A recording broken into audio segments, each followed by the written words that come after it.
really surprised me about what makes companies succeed the most. What factors actually matter the most for startup success? I believe that the startup organization is one of the greatest forms to make the world a better place. If you take a group of people with the right equity incentives and organize them in a startup, you can unlock human potential in a way never before possible. You get them to achieve unbelievable things. But if the startup organization is so great, why do so many fail? That's what I wanted to find out. I wanted to find out what actually matters most for startup success. And I wanted to try to be systematic about it, avoid some of my instincts and maybe misperceptions I have from so many companies I've seen over the years. I wanted to know this because I've been starting businesses since I was 12 years old, when I sold candy at the bus stop in junior high school, to high school when I made solar energy devices, to college when I made loudspeakers, and when I graduated from college, started software companies. And 20 years ago, I started Idea Lab, and in the last 20 years, we started more than 100 companies, many successes and many big failures. We learned a lot from those failures. So I tried to look across what factors accounted the most for company success and failure. So I looked at these 5. First, the idea. I used to think that the idea was everything. I named my company Idea Lab and how much I worship the aha moment when you first come up with the idea. But then over time, I came to think that maybe the team, the execution, adaptability, that mattered even more than the idea. I never thought I'd be quoting boxer Mike Tyson on the TED stage, but he once said, "Everybody has a plan until they get punched in the face." And I think that's so true about business as well.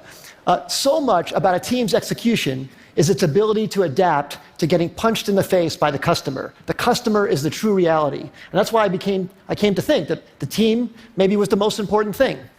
Then I started looking at the business model. Does the company have a very clear path generating customer revenues? That started rising to the top in my thinking about maybe what mattered most for success. Then I looked at the funding. Sometimes companies received intense amount of funding. Maybe that's the most important thing. And then, of course, the timing. Is the idea way too early and the world's not ready for it? Is it early, meaning you're in advance and you have to educate the world? Is it just right, or is it too late and there's already too many competitors? So I tried to look very carefully at these 5 factors across many companies. And I looked across all 100 Idea Lab companies and 100 non-Idea Lab companies to try and come up with something scientific about it. So first, on these Idea Lab companies, the top 5 companies, City Search, Cars Direct, GoTo, NetZero, Tickets.com, those all became billion-dollar successes. And the 5 companies on the bottom, Z.com, Insider Pages, My Life, Desktop Factory, People Inc., we all had high hopes for, but didn't succeed.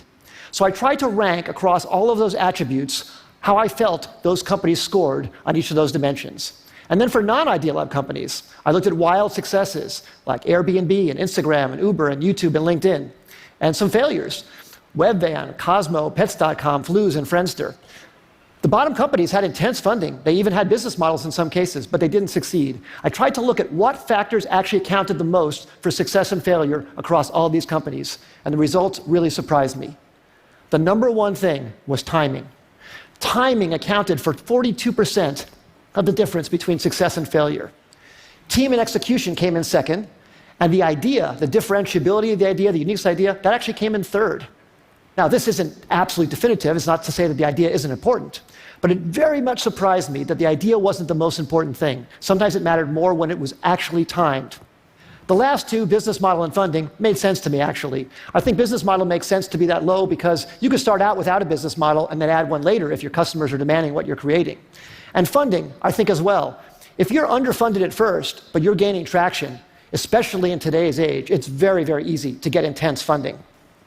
So now let me give you some specific examples about each of these. So take a wild success like Airbnb, everybody knows about. Well, that company was famously passed on by many smart investors because people thought, no one's going to rent out a space in their home to a stranger. Well, of course, people proved that wrong.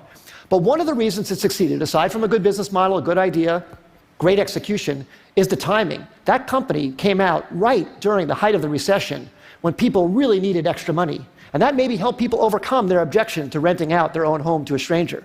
Same thing with Uber. Uber came out, incredible company, incredible business model, great execution too, but the timing was so perfect for their need to get drivers into the system. Drivers were looking for extra money. It was very, very important. Some of our early successes, City Search came out when people needed web pages. GoTo.com, which we announced actually at TED in 1998, was when companies were looking for cost-effective ways to get traffic. We thought the idea was so great, but actually the timing was probably maybe more important. And then some of our failures. We started a company called Z.com. It was an online entertainment company. We were so excited about it. We raised enough money. We had a great business model. We'd even signed incredibly great Hollywood talent to join the company. But broadband penetration was too low in 1999, 2000. It was too hard to watch video content online. You had to put codecs in your browser and do all this stuff. And the company eventually went out of business in 2003.